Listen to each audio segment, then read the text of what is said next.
Bienvenidos a este espacio de transmisión de conocimiento, alter ego, finanzas y otras hierbas. El día de hoy les traemos a un personaje sempiterno y que realmente ya forma parte integral de este programa. No necesita presentación. Este personaje nos ha apoyado y es literalmente ya parte de alter ego, y vamos a tocar un tema sumamente importante. Está con nosotros el licenciado Herbert Ellerbrook. Álvaro, buenas noches. Como siempre, gracias por tu invitación, por siempre tomarme en cuenta. Y bueno, como tú lo decís, yo me siento parte del activo fijo de alter ego. Totalmente. Lo eres, sin duda. Del activo fijo y la familia. Sí, sin duda. ¿Verdad? Mira, bueno, hemos estado juntos en algunos proyectos, tenemos conocimiento de algunos proyectos. Te quiero comentar algo y quería yo comentar algo en este programa. Estuve viendo una entrevista de Andrés Oppenheimer, no sé si lo conoces. Sí, le conozco. Es un periodista. Le conozco. Él escribió un libro, pero en una entrevista que le estaban haciendo, estaba conversando específicamente, el que lo entrevistaba hacía como que le daba risa, porque él estaba haciendo una conferencia, le hacía mención, estaba haciendo una conferencia, y él preguntó y sacó en ese momento a la gente que vende café, Starbucks, sí, que en Estados Unidos, bueno, aquí hay también, pero es una digamos, franquicia conocida de café. El caso es que él preguntó en la conferencia si tenían idea, ¿verdad? Esa conferencia fue en México. Si tenían idea de cuánto le quedaba al productor de café, o sea, a la gente que siembra, recolecta todo el café, correcto, del valor al cual vendían el café ya en un restaurante terminado. Correcto. Más o menos la gente empezó a tirar datos que iban entre 20, 25, 30%, algunos 35%. Casi se enmudecieron cuando él hizo referencia a un estudio en Harvard que decía que era un 3%. Bajísimo. Sí, entonces 3%. Pero todavía algo más gracioso. Él estuvo aquí en El Salvador, ¿sí? Y dio la misma conferencia. Dice que después lo abordó un empresario salvadoreño y le dijo que estaba equivocado. Y le dijo que él era el empresario de los que más vendían café y que estaba equivocado. Ya me imagino por dónde vamos, pero obviamente... Entonces él dijo, debe ser 20 aquí. Y dijo, es 1%, o sea, todavía más bajo. Entonces, clásico de la persona, y eso pasa en los productos, digamos, de agrícolas, pero también pasa en los productos que hacen las maquilas y en la mayoría de productos. Correcto. El que produce, el que hace el producto como tal, se queda con un porcentaje extremadamente bajo del valor que tiene ese producto. Del precio de venta final. Del precio de venta final. Y te voy a dar otro ejemplo para que empecemos a masticar. Él tocó también el tema de las camisas polo, ¿verdad? Entonces, él dice que hizo el análisis y compró una polo en Estados Unidos, de la clásica de cuellito y manga. Con etiqueta de fabricado, ¿eh? Exactamente. No, fabricado en Perú. Pues lo que pasa es que el donde se fabrica no cambia, ¿verdad? En Perú es donde la fabrican. Allá $85. El caso es que al hacer también el análisis, resulta que al productor de Perú que hace la camisa, y le preguntaba el entrevistador que si poniendo los materiales, porque a veces los materiales te los mandan, ¿verdad? Y tú los ensamblas y después la claro. Le preguntaban que si ponían los materiales y dijo que sí. Entonces dijo, bueno, poniendo los materiales sí un 30%, 8%. No poniendo mucho. Los materiales. No subió mucho. Y estamos hablando ya de materia prima más mano de obra. Exactamente. Entonces, Latinoamérica en sí somos muchos productores de materia prima, ensambladores, mano de obra barata. Los países desarrollados, digamos Estados Unidos, Canadá, y por el otro lado casi toda Europa, digamos, y todavía más Singapur, Vietnam, y eso que solo todo lo traban allá, pero allá no tienen tela, no tienen algodón, no tienen nada, pero sí. Ahí hacían una pregunta bien interesante y le decía a él, ¿de qué lado quieres estar? ¿Verdad? Obviamente, yo me imagino que toda gente quisiera estar del lado donde está el dinero, ¿me entendés? Pero, ¿cómo un productor de café va a poder crear una marca? Por ejemplo, una marca con su diseño que lleva colores, lleva que el nombre suene raro y un montón de condiciones. Entonces, ¿cómo ves tú ese concepto? ¿Crees que hay alguna forma de ir escalando? Porque obviamente esto no es que mañana amanecemos siendo Corea del Sur, ¿verdad? Con tecnología. Correcto. De escalar a ese concepto de cambiar ese chip y dejar de ser productores. Y yo no digo que no produzcamos, porque hay cosas como el café que se da, digamos, bien en esta zona tropical. No hay por qué satanizar el hecho de producir bienes primarios. Exactamente. Pero tal vez creo que sí deberíamos de ir subiendo un par de grados. Ahora, durante años se ha tratado en varios países, pero terminamos igual. O sea, yo veo que los países, por ejemplo, los asiáticos, ¿verdad? van creciendo, y los latinoamericanos, el crecimiento, si es que es mínimo. Es moderado.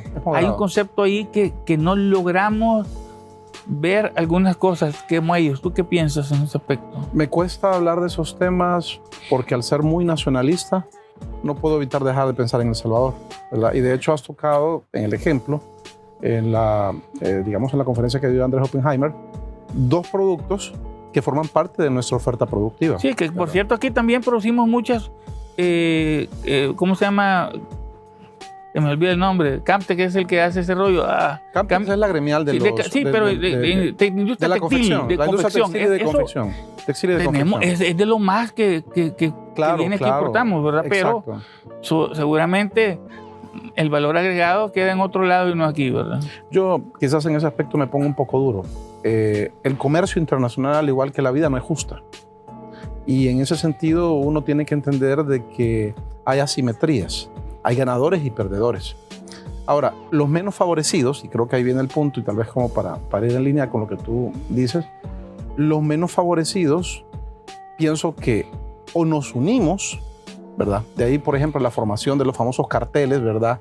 Carteles, ojo, la palabra cartel, ¿cómo se conoce? Ojo, la palabra cartel, como se conoce tradicionalmente, está asociada a crimen organizado, pero realmente la palabra cartel, por poner un ejemplo, un antecedente, tenemos la OPEP. La OPEP en su momento constituyó un cartel de países productores de petróleo que entablaron una alianza entre ellos y buscaron equilibrar la mesa de negociación con los países que demandaban, correcto, con los países desarrollados. Entonces, yo pienso que a nivel país, como bien nos dijo la Unión Europea en su momento, nosotros no vamos a negociar con países individuales, sobre todo, digamos, países del Istmo en su momento, ¿verdad? Nosotros vamos a negociar en bloque. Entonces, yo creo que ese es como el primer paso. Y segundo, cada país para qué es bueno. Eso yo siento que es bien importante como tenerlo muy claro.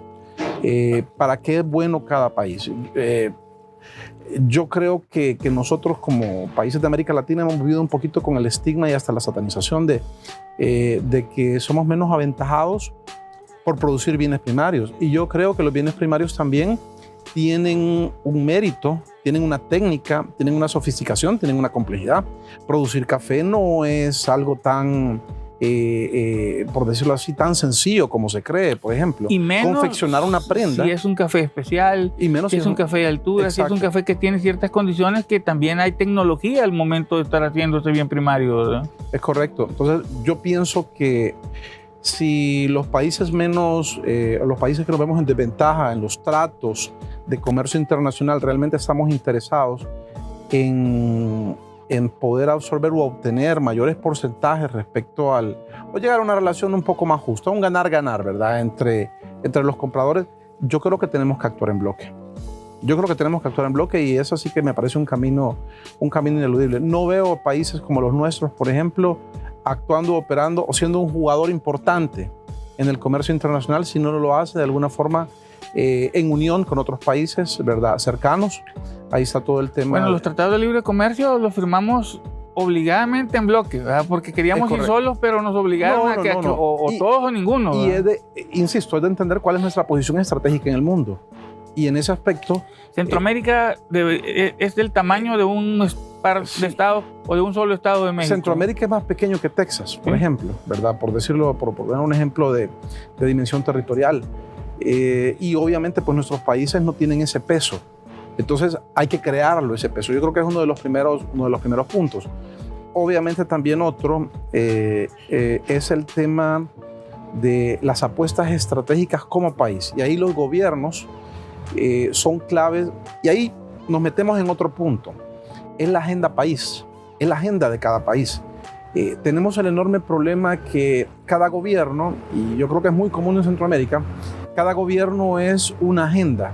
Diría que es hasta una agenda de rechazo de lo actuado por los gobiernos anteriores, incluso si es positivo, ¿verdad? Creo que no existe esa altura y esa madurez política de reconocer que cuando algo es bueno, se le debe de dar el seguimiento. Ni ahorita ni antes. O sea, decir, ni ahorita ni antes. No es una cuestión del gobierno en turno, sino que es algo que como que de alguna forma tenemos un problema en la forma de pensar. Exacto. Aquí en la región o en Latinoamérica inclusive, ¿verdad? Por lo menos en los países que hemos tenido, y cito, digamos, como nuestra realidad cercana, Centroamérica, quizás con excepción de Costa Rica, los países que hemos tenido como mucha efervescencia social, que hemos sido como muy conflictivos, que hemos sido como muy irregulares, nos ha costado mucho el tema de generar apuestas estratégicas consistentes. Y en ese aspecto, pues, tú bien lo dices, el gobierno actual pues tiene una apuesta en El Salvador, pero los gobiernos anteriores también tenían una apuesta y es como que no terminamos de ordenarnos. O sea, lo que construimos en un periodo lo desmontamos en el siguiente. Así no se puede avanzar como país.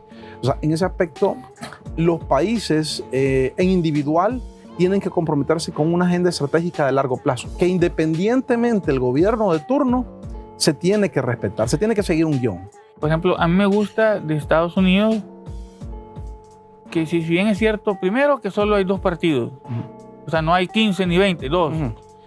Y segundo, que no importa quién quede, la agenda es más o menos la misma. O sea, si hay algunas variaciones, pero no es que van para el otro lado, o sea, ¿me entiendes? O sea, no es que van... Y hay varios países de los desarrollados, Francia, Inglaterra, Alemania, la agenda está construida y tiene sus matices, pero el rumbo es más o menos el mismo. Es decir, por ejemplo, tú acabas de mencionar Europa, yo menciono Alemania, por ejemplo.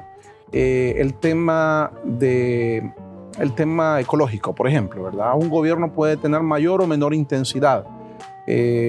Hoy, por ejemplo, el tema que está en boga es el tema energético, ¿verdad? Cómo abordar, por ejemplo, el tema energético. Entonces, a pesar de las disonancias, hablemoslo en ese aspecto, el espectro de las disonancias no es tan grave. En nuestros países sí es grave. O sea, mi idea de país puede diferir significativamente de tu idea de país.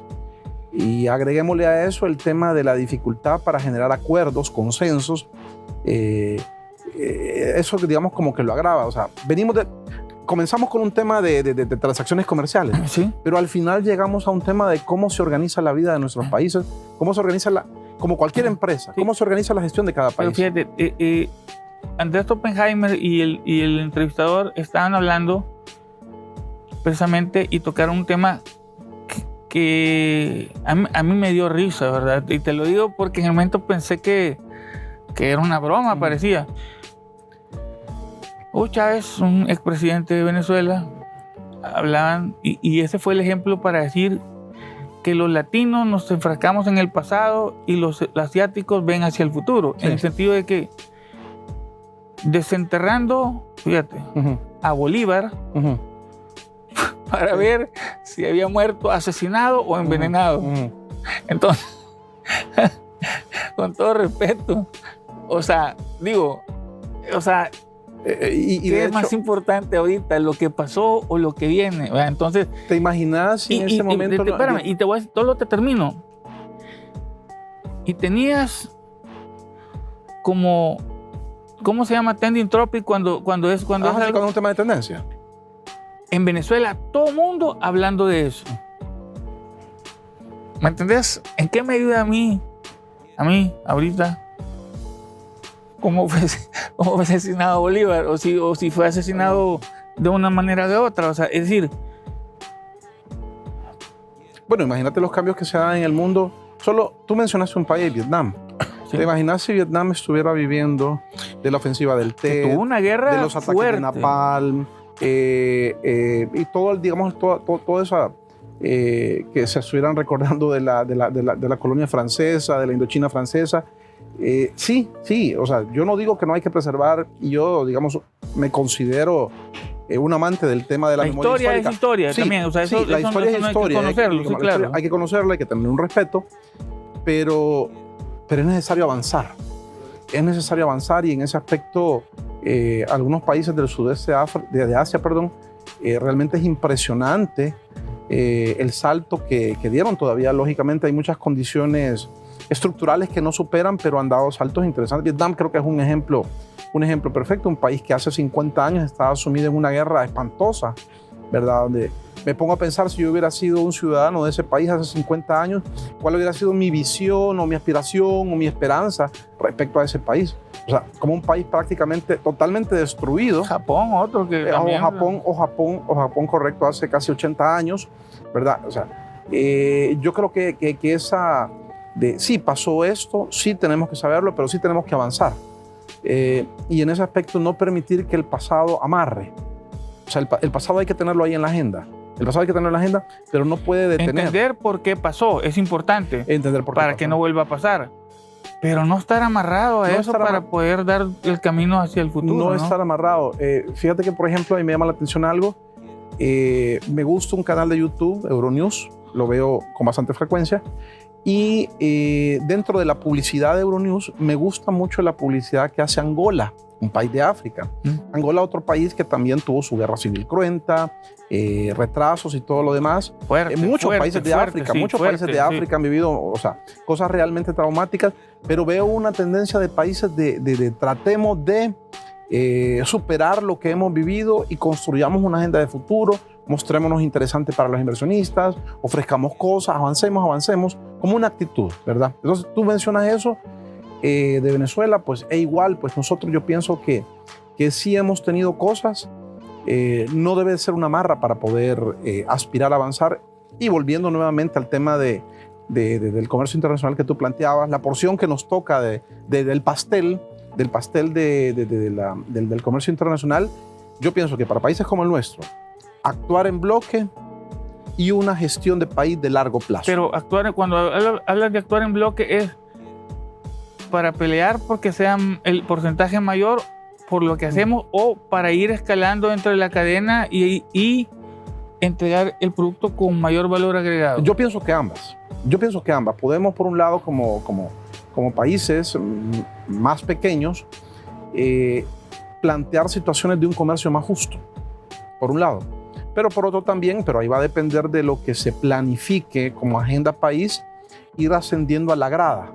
Yo tengo la sensación, en esa etapa que estamos viviendo,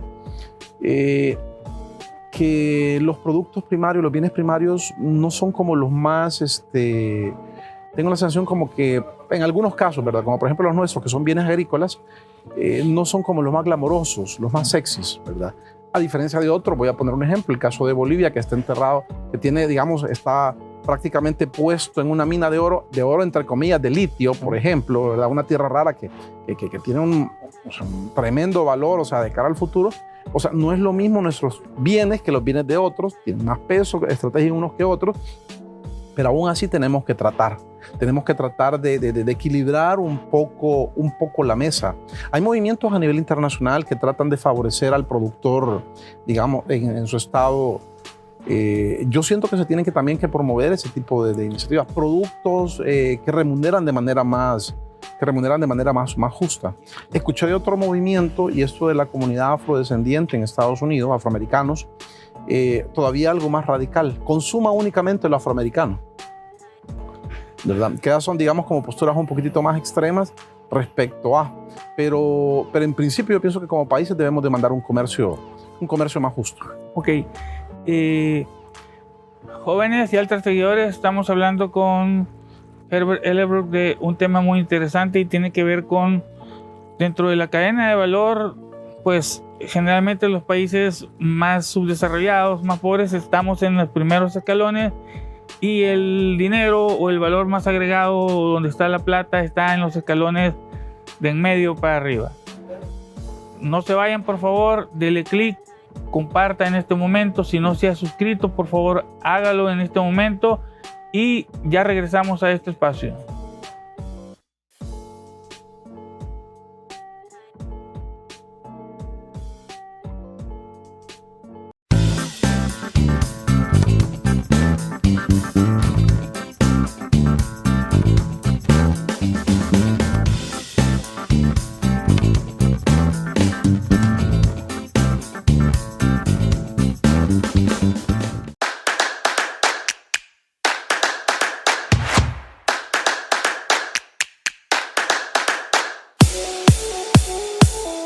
Un espacio para que hablemos relajados pero serios. Alter Ego, finanzas y otras hierbas.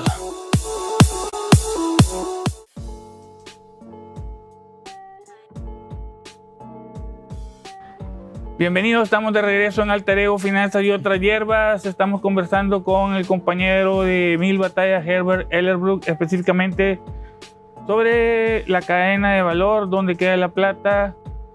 Herbert, tú hablabas, y yo he visto, por ejemplo, yo en Chile vi que sacaron, y en México también, que por momentos sacaban, consuma los chilenos, consuma productos mexicanos.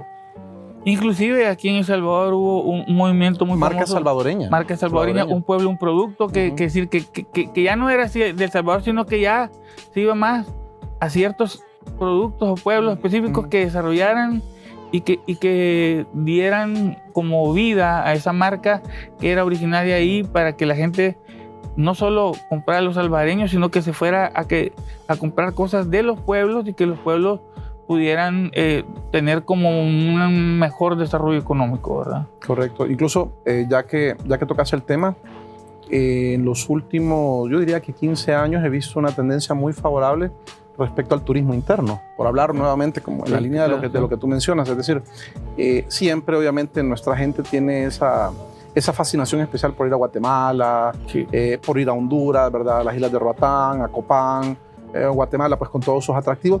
Pero he visto de años para acá, quizás desde la época que se comenzó, digamos, como a pensar más desde la perspectiva del marketing, el turismo del país, el famoso evento de Pueblos Vivos y otros tipos de cuestiones, un boom del turismo interno, y la gente ahora aprecia más. Siento que ahora la gente aprecia más y consume más, que al final, digamos, es desde el punto de vista de frialdad económica, pues como lo en vez de dejar los $10 en Guatemala, en vez de los dejas ahí en la ruta de las flores, sí, la ruta de las flores, sí. Correcto. Entonces la gente, siento que en estos últimos 15 años, diría más o menos, ha redescubierto el país. Y a mí me parece algo positivo. Pero eso no hubiera ocurrido, volvemos otra vez, si, digamos, desde un punto de vista estratégico, el país se hubiera quedado quieto, ¿verdad? Y únicamente recibiendo el bombardeo, como uno lo ve en los periódicos, como uno lo ve en los medios de comunicación, del INGUAT de Guatemala o el de Honduras, ¿verdad? Y todo eso. Además, aquí mismo recibimos más publicidad de lugares de Guatemala que de El Salvador, inclusive. Es correcto, pero afortunadamente se ha logrado revertir, y hoy ya hay mucho, o sea, tú ves eventos y es impresionante la cantidad de gente que asiste. Y hablando específicamente, Herbert, de productos que hay que agregarle valor, ¿cómo es? ¿Qué se podría hacer desde tu perspectiva? Porque, digamos, ahí ya te metiste con servicio, que el servicio es un mundo y que por ahí hay productos de servicio, pero, digamos, en los casos que te puse de la camisa polo y del café, que son productos tangibles, correcto, que requieren, digamos, o sea, el producto adentro primero tiene que ser bueno, ¿verdad? Sí. Debe tener un empaque, ¿verdad? Que el empaque vende atractivo. Es más, a veces te vas más por el empaque que por lo que está dentro, que ni lo puedes ver. Eso tiene que ver con los tipos de colores, las combinaciones, la marca, el nombre y un montón de condiciones. Y después viene también el mercadeo que se le mete a ese producto, ¿verdad? Que va generando de que si te tomaste un café determinado, ya eres un agente de clase. Si te tomas otro café, ya eres medio bajería. Entonces, todo eso hay un trabajo fino detrás, ¿verdad? Entonces, ¿cómo ves el país en función de escalar un par de gradas dentro de esa cadena del mismo producto, que podamos ir un par de gradas? ¿Cómo nos ves? ¿Qué nos hace falta? Es decir, porque yo veo dos cosas. La parte de tecnología, ¿verdad? Que es una condición que está pacífica, pero también está la parte del ser humano, la parte de la actitud de las personas a buscar el contexto, ¿verdad?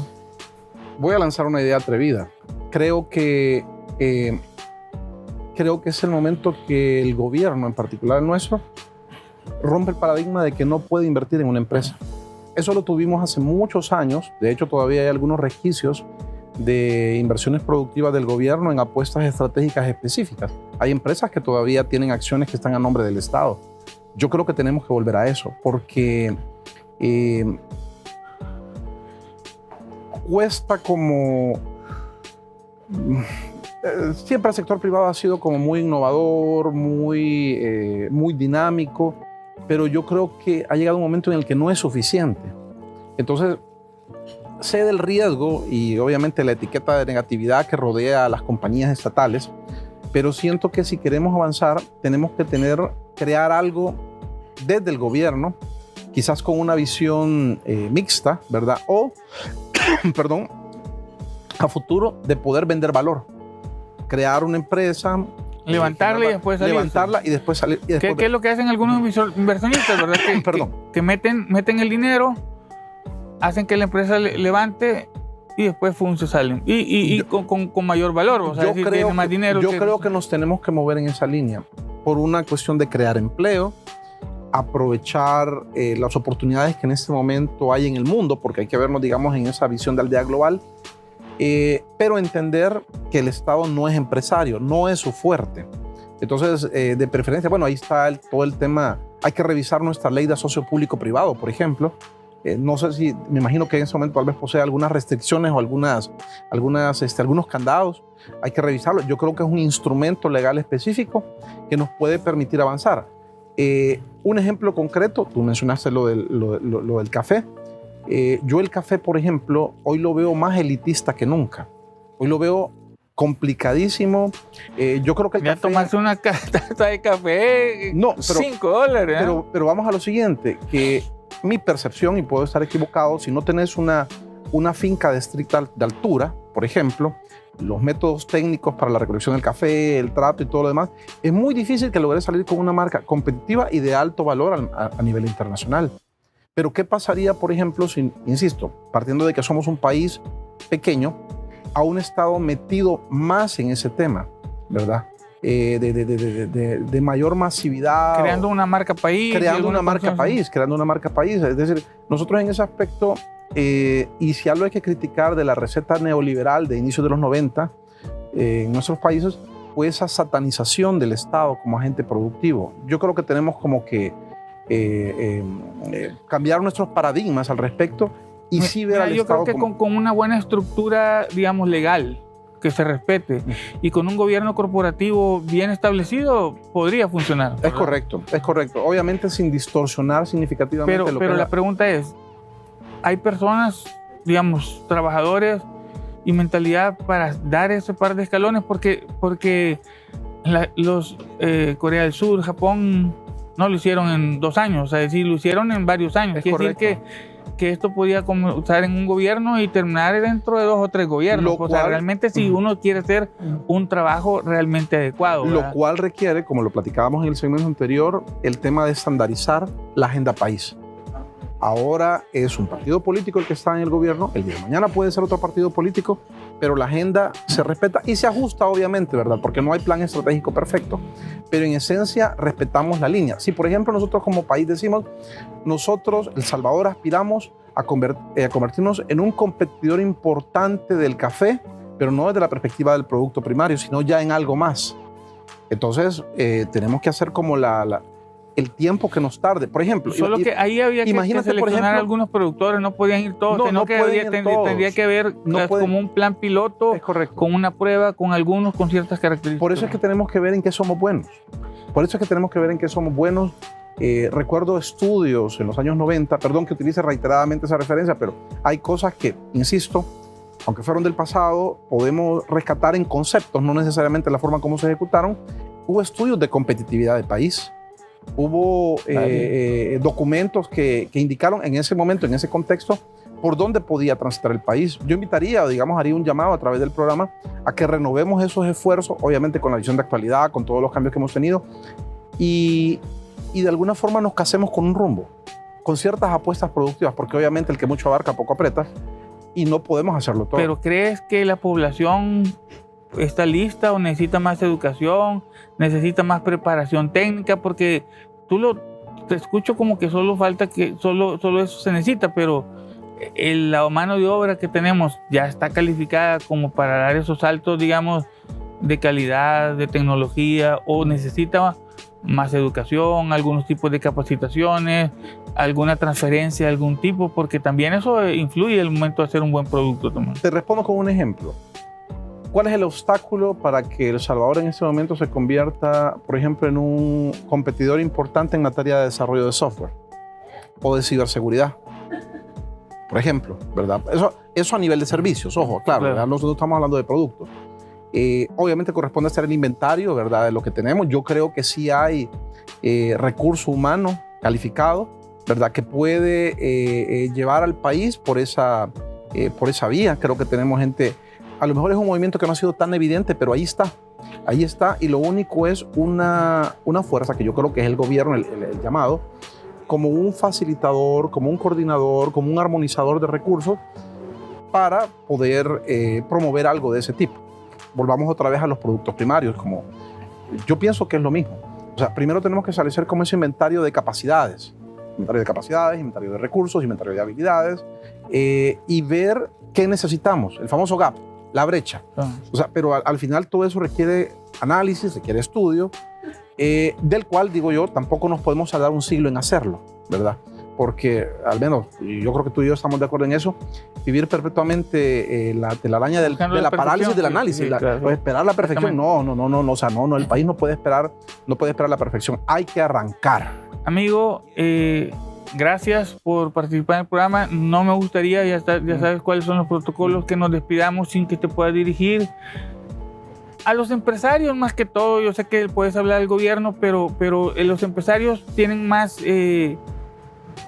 capacidad de decidir qué hacer con su propia empresa, ¿verdad? Al gobierno también, si tú quieres trasladar alguna apuesta, alguna condición que deben retomar con gusto, pero el sector empresarial o inclusive algún sector específico que tú sientas que podría generar en este momento un empuje fuerte a alguna de esas condiciones, ¿qué recomendación podrías darlo, digamos, claro, en un par de minutos, porque uno podría tirarse, pero ya sea a uno o a dos sectores, o a uno al sector privado, gobierno, o al sector privado, que normalmente este programa es para empresarios, ¿verdad?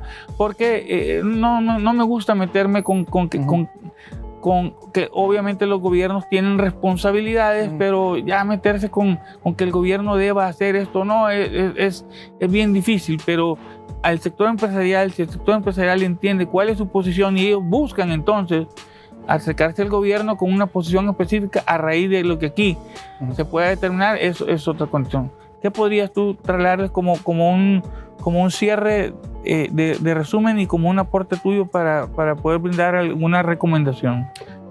Tengo el pecado de ser idealista. Creo que los dos actores deben de hablarse. Yo creo que los dos actores, tanto gobierno como empresa privada, tienen la capacidad de poder generar proyectos interesantes, apuestas estratégicas relevantes para el país.